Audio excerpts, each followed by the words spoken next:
찬양 302장 내 주 하나님 넓고 큰 은혜는 함께 찬양하시겠습니다. 내 주 하나님 넓고 큰 은혜는 저 큰 바다보다 깊다. 너 곧 닷줄을 끌러 깊은 데로 저 한가운데 가보라. 언덕을 떠나서 장파에 배 띄워 내 주 예수 은혜의 바다로 내 맘껏 져가라. 왜 너 인생은 언제나 거기서 저 큰 바다 물결 보고 그 민모래는 깊은 바닷속을 한 번 헤아려 안 보나. 언덕을 떠나서 장파에 배 띄워 내 주 예수 은혜의 바다로 내 맘껏 져가라. 많은 사람이 얕은 물가에서 저 큰 바다 가려다가 짤싹거리는 작은 파도 보고 마음 약하여 못 가네. 언덕을 떠나서 장파에 배 띄워 내 주 예수 은혜의 바다로 내 맘껏 져가라. 자 곧 가거라 이제 곧 가거라 저 큰 은혜 바다 향해. 자 곧 내 노래 저 깊은 데로 가라 망망한 바다로. 언덕을 떠나서 장파에 배 띄워 내 주 예수 은혜의 바다로 내 맘껏 져가라. 아멘. 오늘 우리 함께 보실 말씀은 야고보서 1장 22절에서 25절까지의 말씀입니다. 신약성경 286페이지에 있습니다.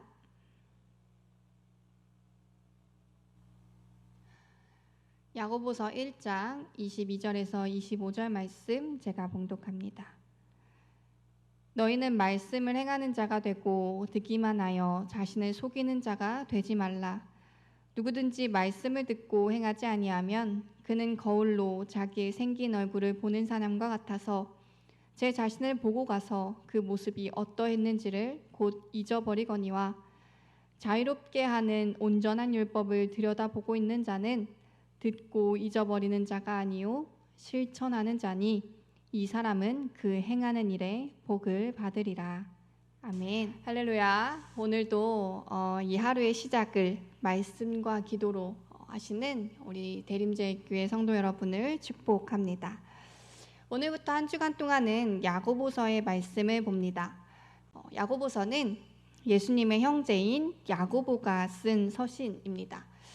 보통 서신이라고 하면 바울 서신과 같이 어느 한 교회를 향한 특정 문제를 다루기도 하지만 야고보서는 예수님을 따르는 모든 공동체에게 전하는 서신으로 기록이 됩니다. 그 내용에 있어서는 그리스도의 죽음이나 십자가, 부활에 관한 복음적인 내용은 없기 때문에 루터는 이 서신을 지푸라기 서신이라고 치부하면서 경전으로 인정하지 않기도 했습니다. 하지만 야고보는 이 서신을 통해 그리스도를 믿고 그리고 예수를 따라 살기로 결심한 이들이 그들의 삶에서 어떠한 기준과 어떠한 방법으로 살아야 하는지를 알려주고 있습니다. 믿음이 전제가 된 그런 이들을 향해 그 이후에 믿음 이후의 행위들을 요청하고 있는 것이죠. 그렇기 때문에 야고보서는 기억하기 쉬운 여러 가지의 격언들과 그리고 지혜의 가르침들이 나열되듯 기록되어 있습니다. 이번 한 주간 이준호 목사와 제가 새벽 말씀으로 야고보서를 묵상하게 된 이유도 바로 이 점입니다. 대림제일교회 안에서 여름 신앙훈련이 모두 끝난 지금 이제 우리가 해야 할 일은 말씀과 기도로 무장된 우리의 모습을 삶으로 또한 행위로 드러내야 하기 때문입니다. 구원받은 이들이 그저 그 구원의 은혜를 하나의 행사로 또는 하루 동안 치러진 일들로 이제 다 끝났다 라고만 생각하면서 그 이후의 실천이나 행함은 무시한 채 불신자들보다 못한 삶을 살아간다면 그것은 구원받고 은혜 받은 이들의 모습이 아닐 것입니다. 지금 우리 교회는 은혜가 가득한 때입니다. 유치부부터 시작해서 아동부, 청소년부, 청년부, 그리고 어른들의 기도 수련회까지 모든 신앙의 훈련들을 해왔고요. 이 신앙훈련에 참여한 분들뿐만 아니라 그들을 바라보면서 중보하며 함께 하셨던 모든 성도님들에게 뜨거운 성령의 은혜가 임재해 있습니다. 그렇다면 이제 우리는 그 은혜에 걸맞는 행함을 해야 할 때입니다. 은혜 받은 우리가 어떤 행함을 해야 할지는 야고보 사도를 통해 알 수 있을 것입니다. 야고보 사도가 말하는 많은 지혜들을 저희가 이 새벽 시간에 모두 다 다룰 수는 없겠지만 그날 주시는 지혜들을 삶에 적용하면서 우리의 모습을 세워가면서 행함의 믿음을 표현할 수 있는 그런 우리가 되길 소망합니다. 오늘은 특히 22절에서 25절을 통해 주시는 그 말씀을 묵상하려고 합니다. 25절을 보면 말씀을 듣기만 하고 행하지 않으면 자신을 속이는 자가 된다라고 말씀하고 있습니다. 왜 듣고서 행하지 않는 것이 자신을 속이는 걸까요? 그건 나의 생각과 이 행동이 불일치하기 때문입니다. 나란 사람은 하나인데 서로 다른 욕구에 합의를 이루지 못하는 것은 스스로를 기만하는 행위입니다. 이런 거죠. 말씀을 듣고 머리에서는 그게 맞지, 그것이 은혜야, 이걸 해야 되겠구나 라고 생각하는데 몸은 움직이지 않는 거죠. 혹은 반대로 말씀을 한 귀로 듣고 한 귀로 흘려보내면서 나는 그 말씀에 따라 사는 아주 제대로 된 사람이야 라고 생각하는 것입니다. 생각과 모습이 하나 되지 못하는데 하나인 것처럼 생각하니 자신을 속이는 행위가 되는 것입니다. 이런 속임은 영원히 계속될 수 없습니다. 불일치라는 것은 어떻게 되든 부스럼이 일어나고 문제가 생기게 되죠. 양심을 거스르는 일이 되기 때문에 결국은 상처와 병으로 나타나기 마련입니다. 신앙인인 우리에게는 죄로서 나타나겠죠. 그 죄가 일어나기 전에 우리는 합의를 이루어야 합니다. 그럼 어떻게 하면 될까요? 생각하는 대로 그리고 들은 그대로 행하시면 됩니다. 내 안에 두 가지의 욕구가 싸우지 않도록 불일치가 아닌 이렇게 합의를 이뤄나가면 되는 일입니다. 제가 말은 쉽게 했지만 이게 말처럼 쉬운 일은 아니죠. 아마 세상에서 가장 어려운 일일지도 모릅니다. 신영복 교수님의 사색 중에 이런 글이 있습니다. 일생 동안의 여행 중에서 가장 먼 여행은 이 머리에서 가슴까지의 여행이라고 합니다. 머리에서 생각한 일이 이 마음을 울리는 그 일은 아주 힘든 일이기 때문입니다. 생각과 마음을 일치시키는 건 쉽지 않죠. 그런데 또 하나의 가장 먼 여행이 있습니다. 그것은 이 가슴에서 이 저 아래에 있는 발까지의 여행이라고 합니다. 마음이 울린 일을 행함으로 나타내는 일이라는 거죠. 우리가 들으면서 생각한 이 말씀을 마음으로 가져와서 은혜로 받아들이고 그것을 발로 실천해내는 일은 참 힘들고 어려운 먼 여행과도 같습니다. 하지만 어렵다고 힘들다고 그리고 그 여행이 멀다고 해서 못할 일은 또 아니지요. 신영복 교수 또한 이 머리에서 가슴 그리고 가슴에서 발까지의 여행이 어렵지만 그것이 우리의 삶이라고 말합니다. 믿는 자인 우리에게도 들음으로써 은혜가 되고 그것을 실천하는 것이 믿음의 삶 그리고 복음의 삶이 되어야 할 줄 믿습니다. 그럼 이제 25절을 볼까요? 25절은 우리가 이런 어려움에도 머리부터 가슴 그리고 발까지의 행함을 하면서 살아낼 수 있는 그 이유를 말해주고 있습니다. 25절은 자유롭게 하는 온전한 율법을 들여다보고 있는 자는 듣고 잊어버리는 자가 아니요 실천하는 자니 이 사람은 그 행하는 일에 복을 받으리라 라고 기록됩니다. 말씀에서 자유롭게 하는 온전한 율법, 그것은 무엇일까요? 자유롭게 하는 온전한 율법, 그것은 바로 예수 그리스도를 뜻합니다. 우리는 예수 그리스도의 십자가 사건을 통해 자유함을 얻게 되었습니다. 구약시대부터 시작된 언약과 율법 그리고 갖가지 의무들뿐만 아니라 모든 죄에서부터 우리는 자유함을 얻었습니다. 더 이상 할례를 행하거나 의무나 율법을 지킴으로써 혹은 짐승을 태움으로써 나의 죄를 사하거나 나의 믿음을 증명해내지 않아도 되었죠. 그저 예수 그리스도를 믿는 믿음이 그리고 그 예수님의 은혜와 사랑이 우리를 자유롭게 하는 새로운 율법이 된 것입니다.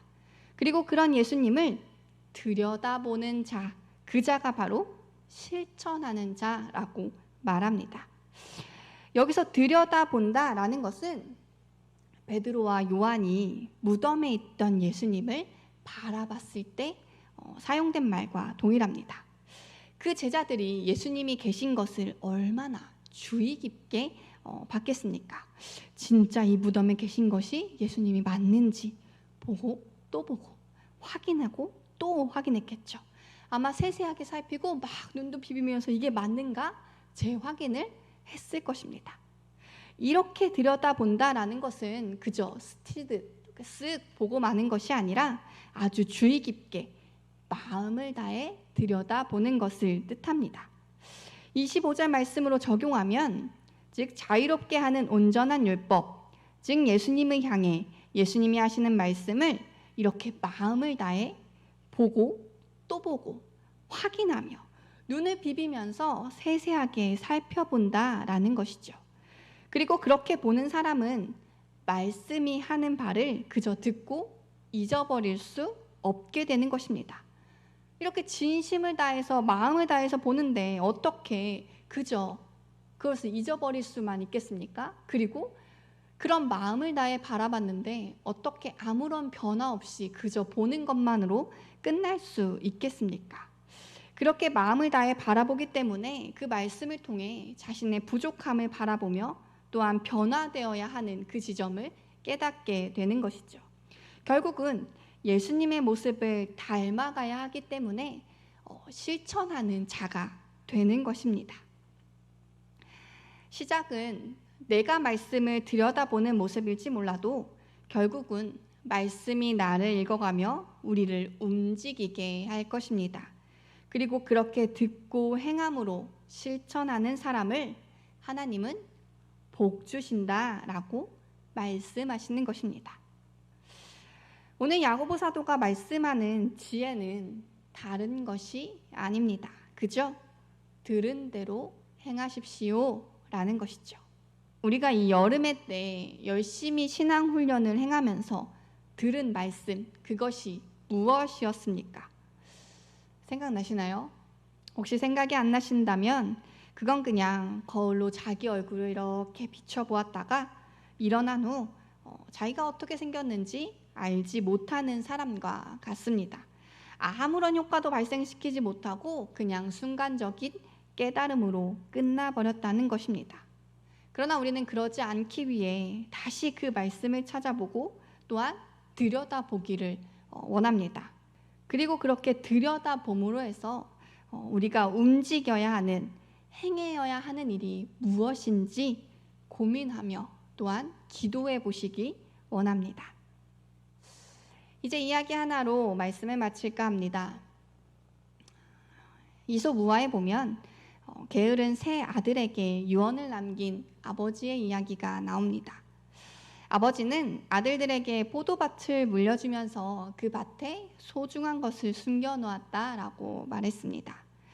아들들은 아버지가 돌아가시고 이제 여러 가지 기구를 가지고 그 보물을 찾기 위해 포도밭을 파고 덮고 또 이쪽 파고 또 덮고 또 이쪽도 파보고 덮고 하는 일을 반복했습니다. 그러나 아무리 애를 써도 보물은 나오지 않았죠.